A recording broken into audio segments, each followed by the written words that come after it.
recording, sharing with you whiteboard. Start now. And what I'm saying ki in today's class we will talk about what in today's class we will talk about Alexander pope पर हम लोग बात करेंगे ALEXANDER Alexander pope. Remember that ki when you talk about this man, then he was born in 1688 and died in 1744. 1688 में इनका जन्म हुआ है, 1744 ईस्वी में इनकी मौत हुई है. अब आप देखिए यहीं से ही जब उनका जो जन्म हुआ है, यहीं से ही एक क्वेश्चन आता है जो हर आदमी के लिए इम्पोर्टेंट है. केवल 1688 इसलिए नहीं इम्पोर्टेंट है कि उनका जन्म हुआ है, बल्कि 1688 इसलिए इम्पोर्टेंट है कि ब्लड लेस रिवॉल्यूशन भी 1688 में हुआ था. तो what I want to tell you कि when you talk about Alexander Pope, it does not mean that you are taking this man only as a you can say कि only for PGT, but ultimately you are going to know the basic characteristics of that age कि what the changes came, क्या क्या बदलाव आए हैं, उन सब चीजों को भी आप कवर कर रहे हैं. तो when we talk about Alexander Pope, he was born in 1688 and died in 1744. इसके अलावा भी आपको ये पता है कि जो इनका एज है वो कई मायने में इम्पोर्टेंट है, जिसमें से मैं उस चीज को लिखना चाहता हूँ कि हेलो, गुड मॉर्निंग. जी जी शिल्पी जी जी. हाँ हाँ PGT. Alexander Pope is not in your syllabus, means PGT के लिए सिलेबस में नहीं है, but it's a writer which is important for every one whether you are preparing for TGT PGT. वो सबके लिए इम्पोर्टेंट है. तो उनके कुछ चीजों को उनको समझने का मतलब कि आप उस पूरे एज को समझ जाएंगे. तो बहुत सारे लोग जैसे नेहा जी जुड़ी है, या जो है अगर आप देखेंगे कि और भी कुछ लोग हैं जिनका वो एज छूटा हुआ था हिस्ट्री के पर्सपेक्टिव से, तो ये चीज उनके लिए यहाँ पे हो जाएगा कि दे कैन अंडरस्टैंड कि what I want to tell them, मैं उनको बताना क्या चाहता हूँ. कि मैं केवल पोप नहीं ले रहा हूँ, बल्कि पोप को लेने का मतलब यह है कि 1600 मतलब 1700 से लेके 1745 और उसके बाद के पूरे एज को आप कवर कर रहे हैं. उसकी सेंसिबिलिटी, उसका इथॉस, उसका लिटरेरी टेस्ट, जो लिटरेरी कैरेक्टरिस्टिक्स था, all the things you are going to take. तो अलेक्जेंडर पोप जो एक राइटर है, वह जो इस जिस एज से बिलोंग करते हैं उस एज को क्या कहा गया था, that is known as Augustan age. AUGUSTAN. Already you have gone this Augustan age. And here I would like to tell you कि जो ऑगस्टन एज की डेट है 1700 से 1745. यहाँ पर I would not like to write anything, but here I would like to dictate, या I would like to tell you कि ये जो ऑगस्टन एज जो बताया गया है, यह किंग ऑगस्टस के नाम पर रखा गया. King Augustus was a Roman king. King Augustus Roman king थे. और ये जो किंग ऑगस्टस जो रोमन किंग थे, ये 4th BC के आसपास आते हैं. और उनके लीडरशिप में या उनके सुपरविजन में जो क्लासिक लिटरेचर है उसका someone has not muted. I don't know whether he or she. इसमें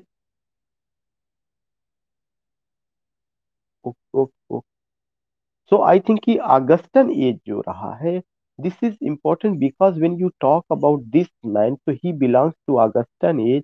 and Augustan age at the name of king Augustus. जो किंग ऑगस्टस थे वह एक रोमन किंग थे जिनके सुपरविजन में क्लासिक लिटरेचर का डेवलपमेंट हुआ, जिसमें आप एक नाम होमर का. तो Alexander pope and his team, जो अलेक्जेंडर पोप रहे हैं, जो उनकी टीम रही है, उन्होंने क्या किया, इसको फॉलो किया, उन्होंने इसको कॉपी किया. वहाँ का जो लिटरेरी प्रिंसिपल्स था, जो लिटरेरी डॉक्ट्रिन था, जो लिटरेरी नाम थे, उसको उन्होंने स्ट्रिक्टली फॉलो किया. दिस इज वाई हम ऑगस्टन एज इसको इसलिए कहते हैं क्योंकि ऑगस्टन किंग ऑगस्टस के जमाने के लिटरेचर के जो सिद्धांत रहे हैं वो अलेक्जेंडर पोप और उनकी टीम के द्वारा फॉलो किया गया, इसलिए इसको ऑगस्टन एज कहा जाता है. ऑगस्टन कौन थे? एक किंग ऑगस्टस थे. कहाँ के राजा थे? रोम के राजा थे. और बीसी से बिलोंग करते हैं. और उनके जमाने में होमर जैसे महान पोएट जिन्होंने इलियड और ओडिसी लिखा है, वो उन्हीं के जमाने में आते हैं. और इसीलिए उस जमाने को क्लासिक लिटरेचर कहा जाता है, और काफी हद तक उसका डेवलपमेंट में हुआ। तो यू फाइंड दिस थिंग कि अलेक्जेंडर पोप 1688 से 1744, और आगस्टन। सेकेंड इंपॉर्टेंट पॉइंट आपको मैं बताना चाहता हूँ कि अलेक्जेंडर पोप के इसी एज को हम एक और नाम देते हैं, जिसका नाम है pseudo classicism. Pseudo classicism. You will come to know कि इस एज को सूडो क्लासिसिज्म क्यों कहा जाता है। इस एज को सूडो क्लासिसिज्म इसलिए कहा गया, सूडो का मतलब होता है प्रॉक्सी। एक तरह से if I use the word duplicate, दिखावा, झूठा। तो जो क्लासिक लिटरेचर था, क्लासिक लिटरेचर का मतलब कि अगस्टन, जो किंग अगस्टस थे, उनके जमाने में the literature which came, the literature which flourished, that was classic literature, matchless literature, unique literature. It is classic because it was imitated by all the people and the literary figures. तो जब Alexander pope और उनकी team ने classic literature के सिद्धांत को follow किया, तो उसमें बहुत सारा बनावटीपन आ गया, बहुत सारा दिखावटीपन आ गया। इसलिए हम उस एज को सूडो भी कहते हैं। सूडो का मतलब होता है प्रॉक्सी, दिखावटी, duplicate, duplicacy, you can just use this word. कि और किसके पर्सपेक्टिव से, जिस अलेक्जेंडर पोप और उनकी टीम ने जिसको फॉलो किया, जिस डॉक्ट्रिन को फॉलो किया, क्लासिकल लिटरेचर लिखने का जो पैटर्न था, उसको उन्होंने जो फॉलो किया, उसमें बहुत सारा तब्दीली, बहुत सारे changes we find. This is why the age is also known as pseudo classicism.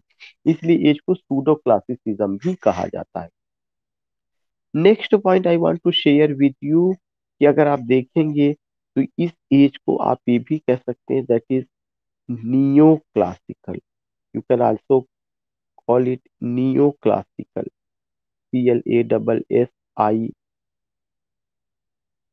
CLASSICAL.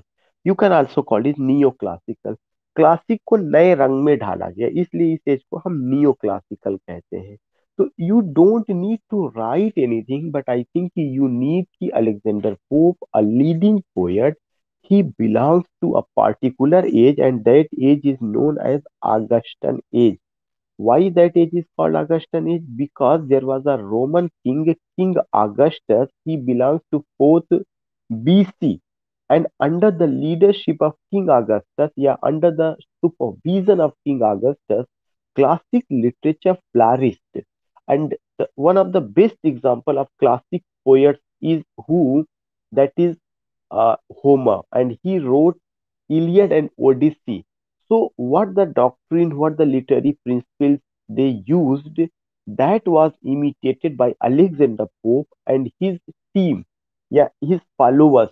This is why the age in which Alexander Pope lived, that age is known as Augustan age. तो पहला point सबको clear हो गया कि इसको आगस्टन as क्यों कहा जाता है, 1700 से 1745। Second thing, we also call it pseudo-classicism. And why the age is known as pseudo-classicism? The age is known as pseudo-classicism because ये जो एज था, इस एज में जो क्लासिक लिटरेरी प्रिंसिपल्स को that was imitated, that was followed by Alexander Pope and his team, it was followed with modification, with some changes. They lost the originality of classicism, और classic literary principles का जो originality था उसको खो दिए, और उसमें बहुत सारा परिवर्तन ला करके उन्होंने उसको फॉलो किया। इसीलिए उस परिवर्तन की वजह से, या उस डुप्लीकेसी की वजह से, इसको हम सूडो क्लासिसिज्म कहते हैं। नियो क्लासिकल क्यों कहा गया? इसलिए कहा गया क्योंकि नियो क्लासिकल एज इसलिए कहा गया कि जो क्लासिक लिटरेचर था उसके सिद्धांत को नए रंग में, नए रूप में ढाला गया, इसीलिए इसको नियो क्लासिकल एज भी कहा जाता है। तो you just come to know कि this is, and this age is also known as age of Alexander Pope. Why? Because Pope was the leading poet of this as.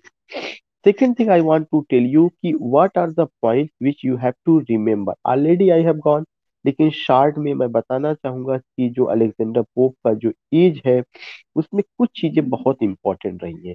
तो उसमें मैं सबसे पहला point, central heading, literary characteristic.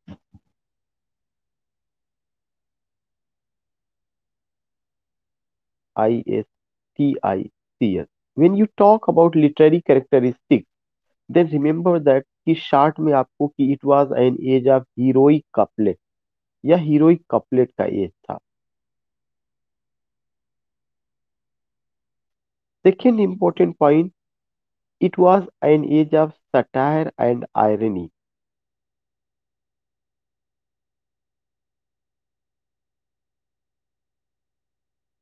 Third important point, it was an age of correctness. ये मैं पहले बात भी बता चुका हूँ, वीडियो पढ़ा होगा लेकिन थोड़ा सा रिवाइज करना जरूरी था. It was an age of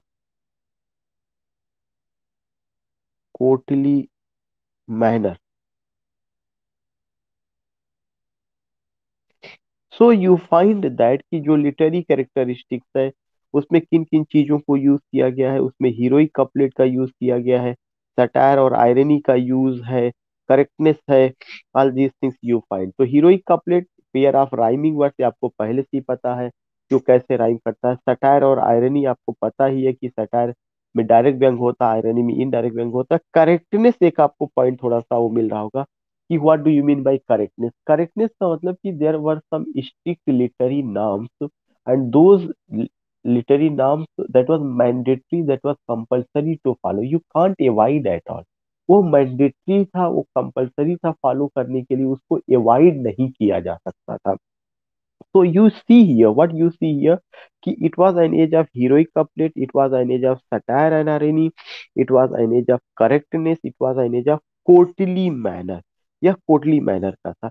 तो courtly manner already you find कि when you talk about Belinda, when you talk about Peter, when you talk about especially a particular aristocratic life जो कि जिसका रिफ्लेक्शन कहाँ पर है, रेप ऑफ द लॉक में है. इस मीन्स हमें वहां पे कोर्टली मैनर एरिस्टोक्रेटिक लाइफ का इमिटेशन नजर आता है.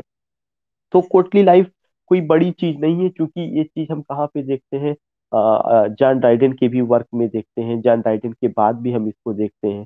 लेकिन हमें जो बेसिक चीजें ध्यान में रखनी है कि it was an age of heroic couplet, it was an age of satire and irony, it was an age of correctness. That is a very important point कि if anyone ask what do you mean by correctness, तो correctness का मतलब कि strict literary norms should was followed. That was mandatory. That was mandatory to write in heroic couplet. You don't have any alternative. You don't have any choice. You can't leave. You have to go with what you have to go with the concept. If there is strict norms, you can't avoid. You can't leave at all. You have to go. That was mandatory. That was compulsory. तो एक point आपको ये ध्यान में रखना है. Next point which I want to share with you, that is the fifth point. You find what key when you find here strict norm, strict literary norm.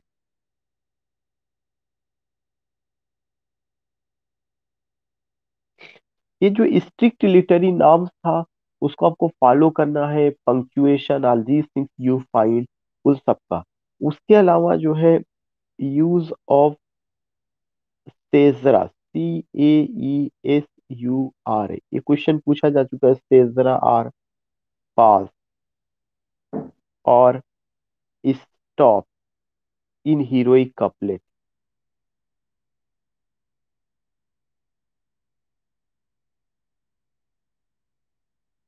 In heroic और ये कैसे होता था, यू. तो you find this particular thing what कि strict literary norms को follow किया गया. मैं पहले डिस्कस किया हूँ. सेजरा क्या होता है, हीरोइक कपलेट के बीच में एक कामा का यूज किया जाता था जो ठहराव का इंडिकेट करता है, इसीलिए उसको यूज किया गया कि इसका मार्क ये होता है, इस तरह का उसका होता है. तो चाहे उसी को सेजरा कहा जाता है, वही आपका पॉज है, वही आपका स्टॉप है. Often you find it. Next point जो आपको ध्यान में रखना है, दैट इज द कि Alexander pope made Alexander pope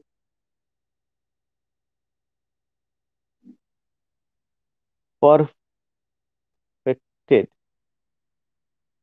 perfected heroic couplet. Alexander pope ने हीरोइक कपलेट को परफेक्ट बताया. ही used closed heroic couplet. He used closed heroic couplet.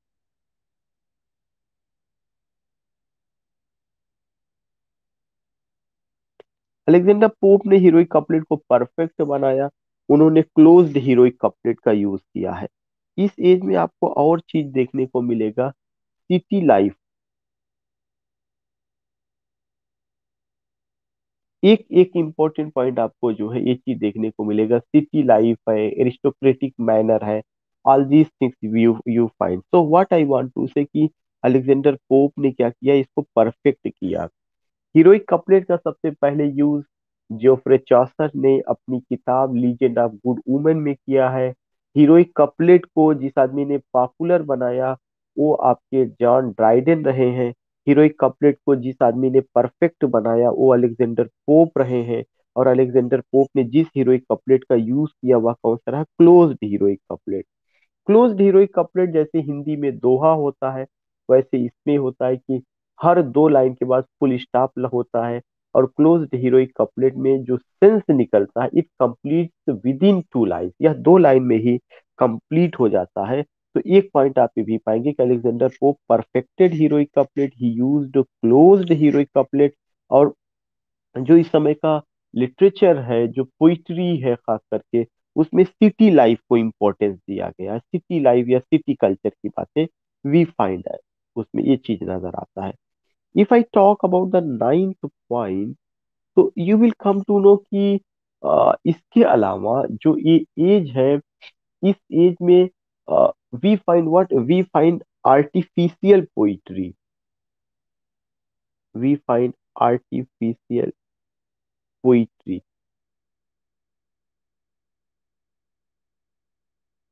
Tenth, lack of emotion,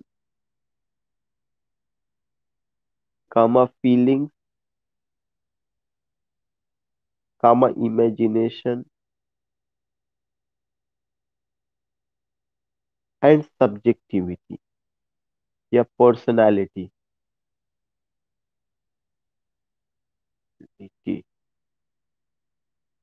दूसरा, use of prosaic language.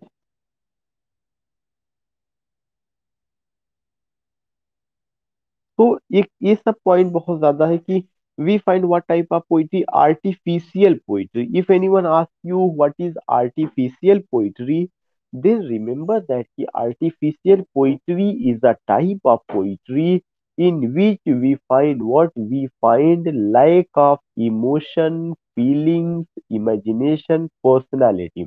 Artificial poetry is a poetry in which we find use of mind rather than heart or soul. ऐसी poetry जिसमें soul का ना use किया गया हो, heart का ना यूज किया गया हो, वह पोइट्री जो जज्बातों पर आधारित ना हो, वह पोइट्री जो दिल से ना लिखी गई हो, उस तरह की पोइट्री को हम क्या कहते हैं, आर्टिफिशियल पोइट्री कहते हैं। तो we find what we find here, artificial poetry. और ऐसा लगता है कि पोइट्री में बनावटीपन है, उसमें उसमें जो है ऐसा नहीं है जो कि एक नेचुरल ब्यूटी होता है पोइट्री का, वी डोंट फाइंड। तो उसमें क्या है, इमोशंस की कमी है, फीलिंग्स की कमी है, इमेजिनेशन की कमी है, और उसमें पर्सनालिटी की कमी। पर्सनालिटी का मतलब राइटर का जो अपना नजरिया है किसी टॉपिक को लेकर के, किसी चीज को लेकर के, वो चीजें उतना नजर नहीं आता है। और उसमें भी ऐसा लगता है कि जैसे प्रोजाइक लैंग्वेज में लिखा गया, बहुत ज्यादा स्ट्रिक्ट नॉर्म्स है, रूल है, रेगुलेशन है, उसको फॉलो करने पे ज्यादा ध्यान दिया गया है, ना कि जो है कंटेंट पर ध्यान दिया गया है। तो एक पॉइंट जो आपको और ध्यान में रखना है कि इस समय की जो पोइट्री है, उस पोइट्री में आप ये पाएंगे कि content is not as important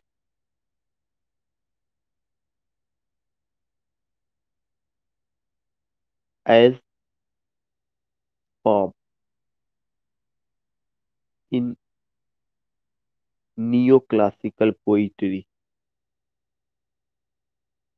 CLASSICAL,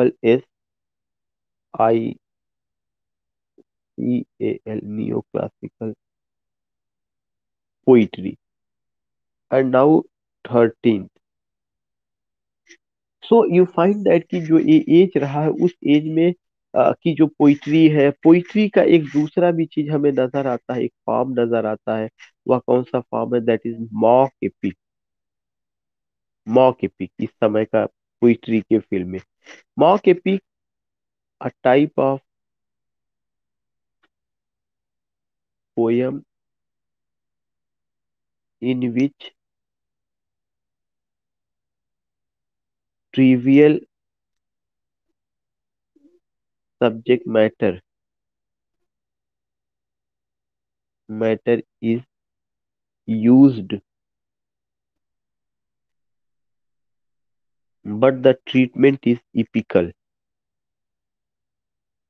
but the treatment but the treatment of the subject matter of the content is epical. It is the parody of epic. It is the parody of epic. Pope's rape of the lock. Pope's rape of the lock is a is an example of mock epic.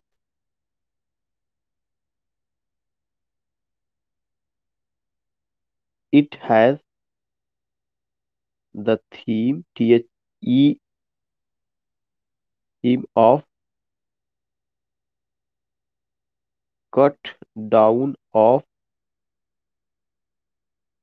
lock of Belinda. Belinda. So you will come to know कि what I want to say। इस समय जो है literature में एक बहुत important चीज आता है कि जो इस समय का पोइट्री है वहां पे कंटेंट उतना ज्यादा इंपॉर्टेंट नहीं है, कंटेंट बहुत ट्रिवियल है।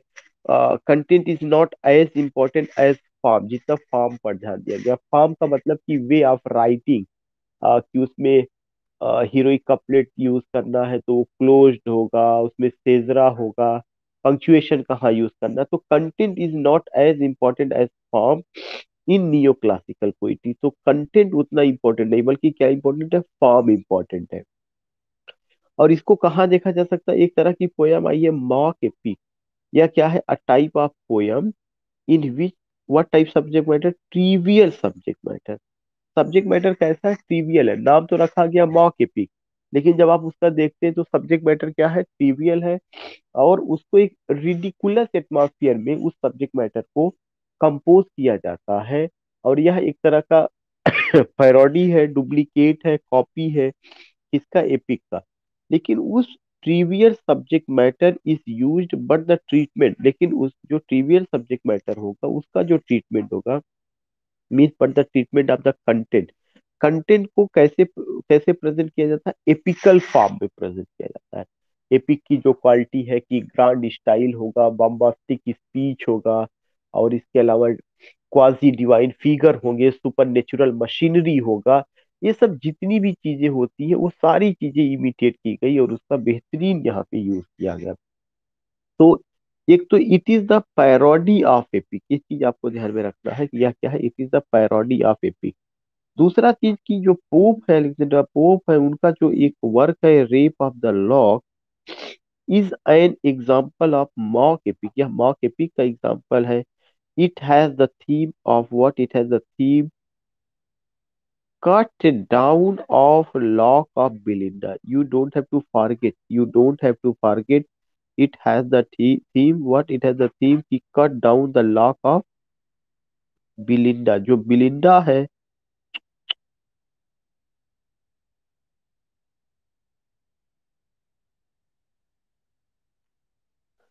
या समथिंग गड़बड़ हो गया। उसका जो थीम रहा वह क्या रहा था? दैट वाज द थीम कि cut down the lock of Belinda. Belinda के, तो I think that you all have noted it. Okay, actually पता नहीं कैसे टच हो गया, वो पूरा का पूरा वहां से हो गया, वो वीडियो आएगा बाद में, दो हिस्सों में पहुंच गया। तो एक चीज आप ये पाते हैं, we had taken how many point, 12 point I think. अच्छा, now we have to start 13 और मींस 13 वी हैव टेकन और we have to start 13 point, what is the number? Okay, we have taken 13 point. Now what you have to remember कि except it you find जो 14 points होगा, उस 14 points में you have to remember that कि जो चीजें हम poetry में देखते हैं कि वहाँ पे आर्टिफिशियलिटी है, प्रोजाइक लैंग्वेज है, फॉर्म इंपॉर्टेंट है कंटेंट की जगह। माँ के पीक के बारे में आपको बताया गया, रेप ऑफ द लॉक है 1712 में पहली बार, फिर 1714 ईस्वी में आती है, 5 कैंटोज में। ऑल दिस ऑलरेडी आप उससे वाकिफ है। लेकिन इसी समय पोइट्री का एक दूसरी तरह की भी पोइट्री आती है, जिसको हम किसके नाम से जानते हैं? Pre romantic poets.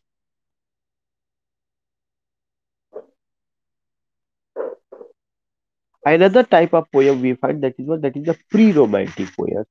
ये जो प्री रोमांटिक पोएट्स थे, अ ग्रुप ऑफ पोएट्स था जो कि क्या करते थे, pre romantic poets, a group of poets, a group of poets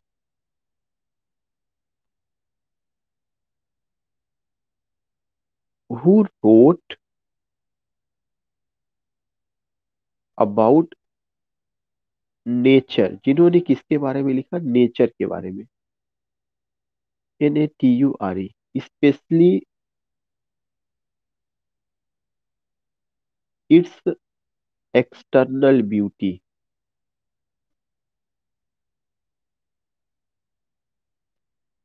BEAUTY, specially its external beauty. जो उनमें से रहे हैं, यू कैन जस्ट से कि उनका जो ग्रुप था, specially its external beauty, there are some, the first pre romantic poet was the first pre-romantic poet was, here I would like to highlight कि प्री रोमांटिक पोएट्स भी एक दूसरी तरह से चल रहा है। जिस जो एक ग्रुप ऑफ पोएट्स है हु रोट अबाउट नेचर, ये चीज आपको ध्यान में रखना, उन्होंने नेचर के बारे में लिखा, ना कि ह्यूमन नेचर के बारे में लिखा। अगर आपको याद होगा, अलेक्जेंडर पोप का जो जमाना था वह ह्यूमन नेचर, मानव का स्वभाव कैसे है, मानव के स्वभाव को ही लेकर के उन्होंने रेप ऑफ द लॉक में बात कही है, एसे ऑन मैन में कही है, एसे ऑन क्रिटिसिज्म में उन्होंने पोइटिक आर्ट को लेकर के बात किया, so many epistle to doctor Arbuthnot पे ह्यूमन नेचर। लेकिन एक दूसरा ग्रुप ऑफ पोएट चलता है जो ह्यूमन नेचर के बारे में ना बात करके नेचर के बारे में बात करता है, स्पेशली इट्स एक्सटर्नल ब्यूटी को लेकर के। और ये जो ग्रुप ऑफ पोएट था, the first pre romantic poet में अगर आप देखेंगे, was James, James Thomson, THOMP, James Thomson, who wrote the season, SEASON, the season, 1726 से शुरू होता है, 30 में कंप्लीट होता है, द सीजन। इसके अलावा जो है आप और चीजें कुछ ऐसे ही नाम मैं बता रहा हूँ जिसमें आप, अगर मैं इनको यहाँ पे करूँ, दूसरा Thomas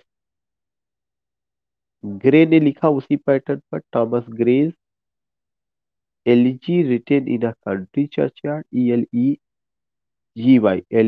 retain in a country churchyard, CHURCHYARD, churchyard. ये पोयम 1751 ईस्वी में आती है। नेक्स्ट, ओलिवर गोल्ड स्मिथ, इनकी पोएम का नाम है deserted village, DESERTED, deserted village. Next, Liam Collins, INS, इनका ओड टू इवनिंग। सो यहीं पर आप ये ध्यान में रख सकते हैं कि ओलिवर गोल्ड स्मिथ भी एक राइटर है, जिन्होंने क्या लिखा है, डिजर्टेड विलेज, ये प्री रोमांटिक पोइट्री। लिखने के लिए इन्होंने they wrote in heroic couplet, लेकिन जिस नेचर को उन्होंने फॉलो किया वह ह्यूमन नेचर ना हो करके बल्कि नेचर रहे हैं, और उनकी एक्सटर्नल ब्यूटी को उन्होंने बात किया। You don't find any mysticism, pantheism, any philosophy as you find in the poetry of William Wordsworth. He takes nature as guide, guardian, caretaker, nurse, whatever you find. So Oliver Goldsmith एक बड़े writer है जिन्होंने deserted village लिखा। एक दूसरे writer है William Collins, जिन्होंने क्या लिखा, ओ टू इवनिंग लिखा। ये सब उसी कैटेगरी के आते हैं। तो always remember that when you are studying Alexander Pope, you have to go with the contemporary writers, उनके एज के और क्या कौन कौन लोग रहे हैं जो उनके जमाने में पोइट्री में या प्रोज में काम हुआ है। इसके अलावा इसके पहले बताया गया था जेम्स टॉमसन को लेकर के, इन्होंने द सीजन लिखा, पहले प्री रोमांटिक पोएट्स रहे। थॉमस ग्रे का elegy written in a country churchyard रहा है। तो ये सब चीजें आपको ध्यान में रखना है कि ultimately you have to go with these points, कि दीज आर वेल, मतलब मच सिग्निफिकेंट, बहुत ज्यादा इंपॉर्टेंट पॉइंट रहा है। इसके अलावा यू फाइंड दैट कि अलेक्जेंडर पोप के जमाने में ही अगर हम प्रोज की बात करते हैं तो जो इनका जमाना रहा है, इनके जमाने में प्रोज को ये कहा गया कि 18 सेंचुरी, चूंकि 18 सेंचुरी में आते हैं, तो अर्नोल्ड ने कहा था कि it was an age of prose and reason. तो जो इनका जमाना था, प्रोज बहुत ज्यादा डेवलप हुआ। और प्रोज में आप क्या पाते हैं, यू फाइंड पीरियोडिकल ऐसे, पीरियोडिकल ऐसे, you find journal, you find magazine,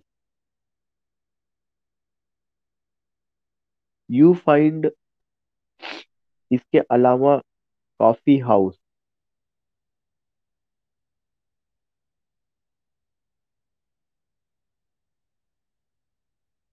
you find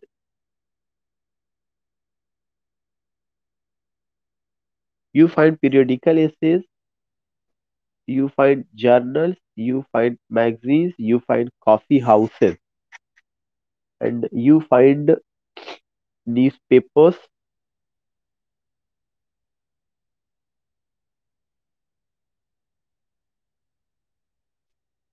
so these things you find कि जब आप प्रोज में बात करते हैं, तो प्रोज की जो शक्ल है, जो उसकी सूरत है, जो उसका एक तरह से कहा जाए कि एक स्ट्रक्चर है, वो प्रोज किस रूप में नजर आता है, पीरियोडिकल एसे के रूप में नजर आता है। It appears as how it appears as periodical essay, एक तरह का type of essay which published in journals, magazines, और इधर वीकली और मंथली और विद इन 15 डेज, इसलिए इसको पीरियोडिकल, एक सर्टेन टाइम में पीरियड में। उस समय के जर्नल्स आते हैं, मैगजीन बहुत सारे आते हैं। काफी हाउसेस का हुआ था जहाँ पे इंटेलेक्चुअल लोग बैठ करके लिखते थे, बड़े बड़े प्रोज राइटर्स। न्यूज़पेपर्स वगैरह था। तो ये सब प्रोज की शक्ल थी जो हम हमें वहाँ पे देखने को मिलती है इनके जमाने में। और अगर आप उन राइटरों की बात करेंगे जो प्रोज राइटर्स रहे हैं, तो आपको पता है कि उन प्रोज राइटर्स में एक बड़ा नाम, प्रोज राइटर्स, प्रोज राइटर्स में अगर आप बात करते हैं, Richard steel,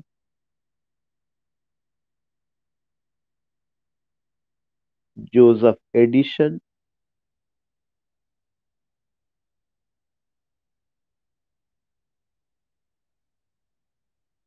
if you talk about Jonathan Swift,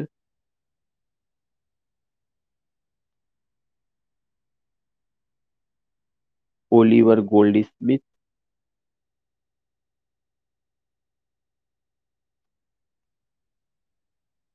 sir मैंने किया भी।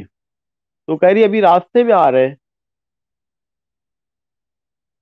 सो यू फाइंड दीज थिंग्स की what you find these thing की प्रोज राइटर्स का रिचर्ड स्टील, ये बड़े नाम है। रिचर्ड स्टील आप देखते हैं, you find Joseph Addison, you find Jonathan Swift, you find Hume, you find Oliver gold Smith.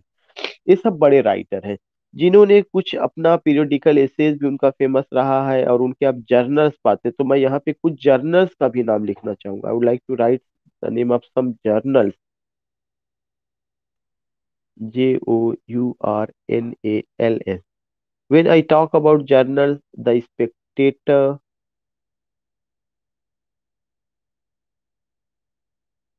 The Tatler, The Idler, The Rambler, you get it, you remember that कि जो the Spectator और the टैटलर रहा है, इनमें दोनों दो लोगों का कंट्रीब्यूशन रहा है। एक तो जोसेफ एडिशन और रिचर्ड स्टील का। द आइडलर और द रैमलर में जो कंट्रीब्यूशन रहा है वो डॉक्टर सैमुअल जॉनसन का कंट्रीब्यूशन रहा है। तो यू फाइंड दैट कि बड़े बड़े इस समय जर्नल्स आए हुए हैं, और इन जर्नल्स में द स्पेक्टेटर है, द टैटलर है, द आइडलर है, द रैम्बलर है। These things you find. तो ये इस एज की खासियत रही है कि यह एज क्यों जो है age of prose and reason कहा गया। और जो भी एसेज लिखे गए हैं उसमें आप किसका पाते हैं, you find the reflection of middle class. यहाँ पे आपको नोट करके लिखना है, reflection of middle class, middle class in prose. Reflection of middle class in prose. जो मिडिल क्लास का लाइफ है वो हमें प्रोज में ही नजर आता है। इसके अलावा if I talk about drama, इनके एज के ड्रामा के बारे में अगर हम बात करें, तो ड्रामा में भी दो तरह से, सेंटिमेंटल कॉमेडी, सेंटिमेंटल कॉमेडी। और ये जो सेंटिमेंटल कॉमेडी था, यह एक तरह का reaction against comedy of manner, reaction against comedy of manner, manner और रेस्टोरेशन।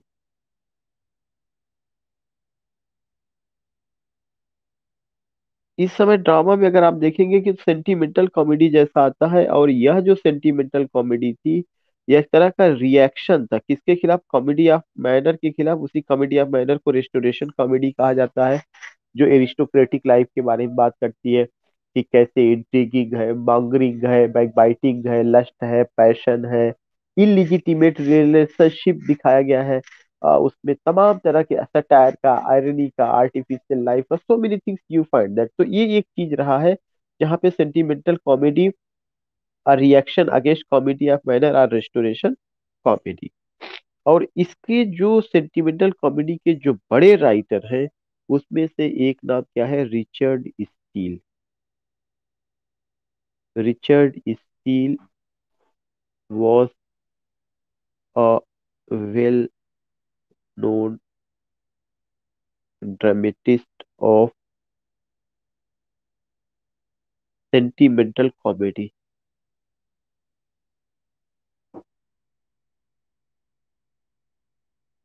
कॉमेडी। रिचर्ड स्टील तो एक बड़ा नाम रिचर्ड स्टील है। इसके अलावा आप देखते हैं कि ड्रामा एक दूसरी तरह का भी इसी एज में आता है, जिसको हम क्या कहते हैं, anti sentimental comedy, anti sentimental comedy. या can you tell me what is the time.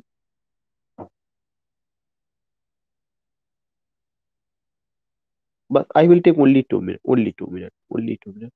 Anti sentimental comedy, this anti sentimental comedy जो था, you will come to know कि ये जो एंटी सेंटिमेंटल कॉमेडी था, यह एक रिएक्शन था किसके खिलाफ, it was a reaction against sentimental comedy. Sentimental comedy. और ये जो सेंटिमेंटल कॉमेडी के खिलाफ रिएक्शन था, उसमें जो लस्ट पैशन को खत्म करने की कोशिश की गई, इसको दोबारा यहाँ पे कहीं ना कहीं देखने को मिलता। तो it was a reaction against what, sentimental comedy. इसके जो सबसे बड़े राइटरों में है, एक है ओलिवर गोल्ड स्मिथ, और दूसरा है एंड शेरिडान। अगर आप देखेंगे कि अभी ज्यादातर इधर स्टेट यूनिवर्सिटीज में ओलिवर गोल्ड स्मिथ का शी स्टूप्स टू कांकर चल रहा है। वो जो है किसका एग्जाम्पल है, एंटी सेंटिमेंटल कॉमेडी का। शेरिडान का क्या है, स्कूल फॉर स्कैंडल। तो ये दोनों प्ले बड़े इंपॉर्टेंट है। I am not writing here but I have told you कि you have to remember that कि ओलिवर गोल्ड स्मिथ का She Stoops to Conquer and Sheridan का School for Scandal, these are the two well known plays of anti sentimental comedy. तो these things you have to remember इसमें। और इसके अलावा जब आप पोप की बात करते हैं, तो I will take only one more minute. Pope as a poet, और कुछ उनके बारे में नहीं बात करना है। जब भी पोप एज अ पोएट आप बात करेंगे, Rape of the Lock,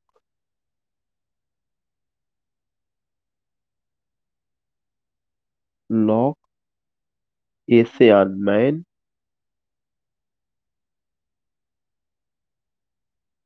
Essay on Criticism, criticism, Rape of the Lock, Essay on Man, Essay on Criticism, Epistle to Doctor Arbuthnot, BUTHNOT, डलसियाड,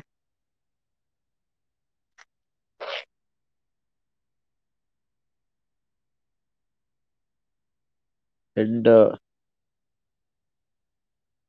one more point you have to remember,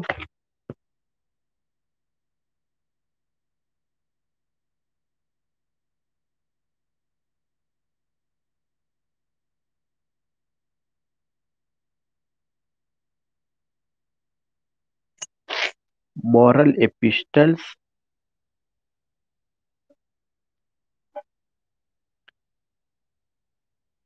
next moral epistles के अलावा इस एपोलॉजिया, एपोलॉजिया,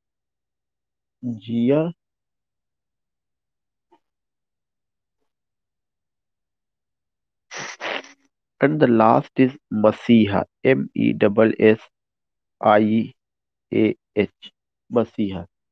बाकी उनका translation का work था Homer का Iliad and Odissi का, उन्होंने कुछ ट्रांसलेशन किया उसका था। लेकिन आपको ये ध्यान में रखना है कि पोप की अगर आप बात करेंगे, तो आपको इनमें से किन किन चीजों को लेके चलना है। रेप ऑफ द लॉक को डिटेल स्टडी करना है, एसे ऑन मैन पे बात करनी है, एसे ऑन क्रिटिसिज्म पे बात करना है, एंड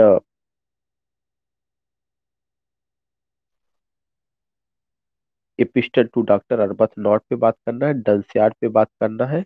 बाकी और किसी पे नहीं बात करना, इतना तो हमें बात करना पड़ेगा। पांच का मतलब ये चीज होना चाहिए। तो in today's class only I told you his age and how you can understand pope को, कि पोप का क्या क्या अपना चीजें रही हैं। तो नेक्स्ट क्लास में थोड़ा सा हम उनका बायोग्राफिकल स्टडी को लेकर के, प्लस उनकी पोएम को मैंने थोड़ा बात किया हुआ है, बायोग्राफिकल स्टडी और डिटेल में। नेक्स्ट का मतलब नहीं, शाम को अगर एक चीज उठा रहे हैं तो उसको कंप्लीट करते हुए चलेंगे। तो we will meet in evening at 5 PM, तो 5 PM पर भी हम यही बात करेंगे, पोप को ही लेकर के बात करेंगे। ठीक है। Now you are also getting late, I myself, तो I think we have to just stop it here. Meet you in the evening. Okay. Okay.